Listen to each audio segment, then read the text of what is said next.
Who are you more likely to trust, pause and listen to, or value their words or professionalism? This person or this person? We are less likely to listen and value what a person says when they look like me. Now, this is what I look like when I just woke up. And I put out there, as you know, if you've been watching my videos for a while or you know me, and I feel so strongly about this, being in counseling for 30 years and working with all sorts of people, including women struggling with their self value, that our value should never be placed in external things like beauty.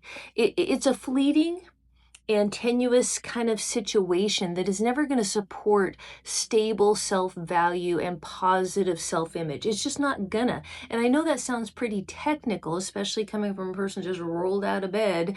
But the truth is that if you put your value in your beauty, even if you're the most beautiful person in the world, your beauty will fade. I'm getting close to 60, and I think that a lot of you, as you're getting older, are relating to this, that wrinkles occur, and our skin texture sort of starts to sag, and there's all the things where we're getting farther and farther away from the beauty standards, our cultural beauty standards, and how to accept the natural aging process. And part of that is seeing what real women look like. Because don't you think media, social media, magazines, Hollywood, all that stuff, we don't often get to see real people. We get to see people who have gone through quite the process, not just practically speaking with like lighting and angles and makeup and hair, and I think they call it the glam squad. But we also get to now, especially, there's tons of filters and adjustments people can do digitally. We're not seeing real people. So when we get up in the morning, we look in the mirror, we're so far away from what we see and are bombarded with all the time that we start to feel less than. So it's important that we see real people, and this is real. But I am going to go get cleaned up. I have stuff to do today. Now, I do go out in the world looking like this, and I don't really care that much. I would say when I was younger, I did, but I've sort of made some progress in this whole area. But I do just like to go through the process. It's nice. I close the bathroom door, nobody bothers me, and I listen to audiobooks or music, and I just think about the things that are on my heart and what I'm grappling with, and what you might want to hear so that we can talk about things. So I'm going to go do that. And I am reminded, though, of this thing. If you're my age, you'll remember this. You know Jamie Lee Curtis, a famous actress in Hollywood, and she did this spread for More magazine in, I think, 2002, and she was in her early 40s, and she agreed to do this article if she could do a before and after glam squad picture. It has been a passion of hers to be able to represent true women's bodies and appearances. And even though before this spread in the magazine, she was known as the body in the 80s and 90s, because I mean, honestly, she's a gorgeous woman and great actress, and she was sort of known for her appearance. So this article that she did was groundbreaking because she did a before and after photo in it. The first photo, zero glam, no makeup, no lighting. She was in a sports bra and little tiny shorts, and she looked like we all do.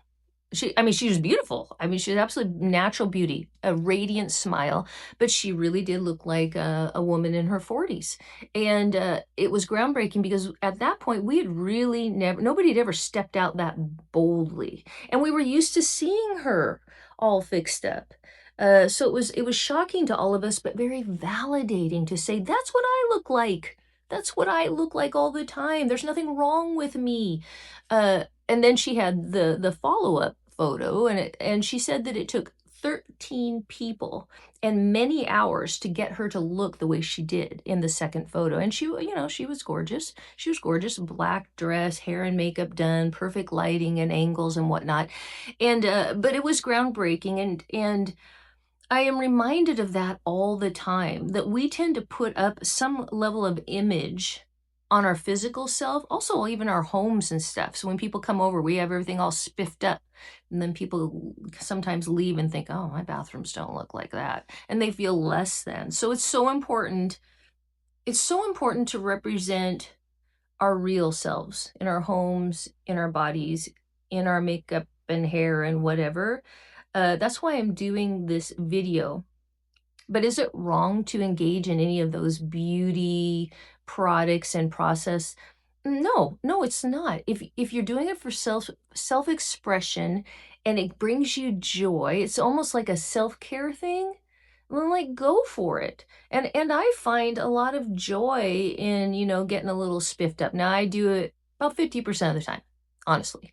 The other half of the time, like I said before, I just put some sunscreen on and, brush my teeth and, run a comb through my hair. But I do find joy in the whole process of just being a woman and feminine and putting on jewelry and lipstick. And if you find joy and it's a self-expression, then go for it. But if you're doing it because you feel ashamed of who you are without that stuff, I want you to know we all look the same without the stuff. I would love to hear your perspective on all of this. And thank you for joining me for this a little bit of a different video, but a fun video.